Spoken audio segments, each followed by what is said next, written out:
زندگی کی ڈور کسی بھی وقت کر سکتی ہے۔ اپنے اعمال جمع کر لیجیے۔ انسان کی اصل پہچان اچھا لباس نہیں بلکہ اچھا اخلاق ہے۔ اپنے والد کے سامنے اونچا نہ بولو ورنہ اللہ تمہیں نیچا کر دے گا۔ کوئی کتنا ہی اچھا کیوں نہ ہو، بروں کی صحبت برا بنا دیتی ہے۔ انسان بھی عجیب ذہنیت کا مالک ہے۔ بیماری کے خوف سے کھانا چھوڑ دیتا ہے لیکن دوزخ کے خوف سے گناہ نہیں چھوڑتا۔ اچھے لوگوں کی نشانی خوش کلامی ہے۔ اگر سچ بولنا ہے تو اپنے بارے میں بولو، دوسروں کے بارے میں بول کر ان کی زندگی کو عذاب نہ بنائیں۔ اللہ کو سب سے زیادہ وہ لوگ پسند ہیں جو اپنی غلطیوں کو مان کر اللہ کی مرضی کے آگے جھک جاتے ہیں۔ زندگی میں قدم اور قلم ہمیشہ سوچ سمجھ کر اٹھائیں۔ زندگی میں سادگی اپنائیں۔ جتنی سادہ زندگی ہوگی اتنی ہی پریشانیاں کم ہوں گی۔ جب آدمی اکیلا ہو تو اپنے خیالات کو قابو میں رکھے اور جب محفل میں ہو تو اپنی زبان پر قابو رکھے۔ جب تم سکون کی کمی محسوس کرو تو اپنے رب کے سامنے توبہ کرو، کیونکہ یہ انسان کے گناہ ہی ہیں جو دل کو بے چین رکھتے ہیں۔ والدین کا سب سے بڑا عطیہ بچوں کے لیے یہ ہے کہ انہیں اچھی تعلیم و تربیت دیں۔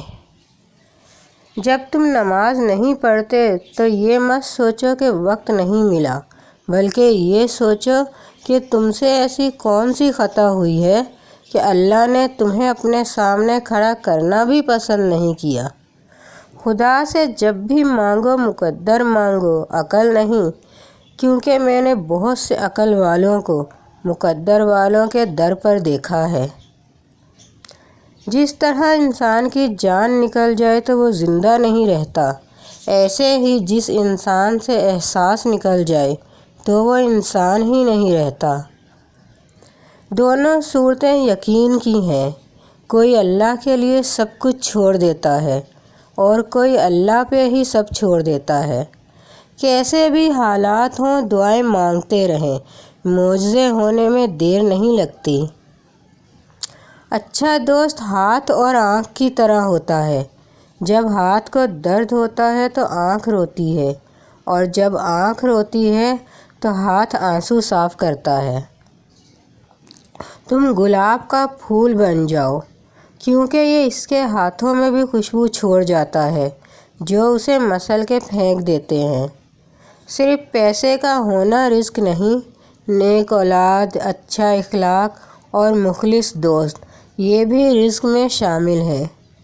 3 رشتے بے نقاب ہو جاتے ہیں: بڑھاپے میں اولاد، مصیبت میں دوست اور غربت میں بیوی۔ اپنا سر اونچا رکھو کہ تم کسی سے نہیں ڈرتے، مگر اپنی نگاہیں نیچی رکھو کہ پتہ چلے تم ایک باعزت گھرانے سے تعلق رکھتے ہو۔ اپنے الفاظ کے غلام بننے سے بہتر ہے اپنی خاموشی کے حکمران بن جائیں۔ صرف ایک رب ہے جو ایک سجدے سے راضی ہو جاتا ہے، ورنہ انسان تو جان لے کر بھی معاف نہیں کرتے۔ اللہ حافظ۔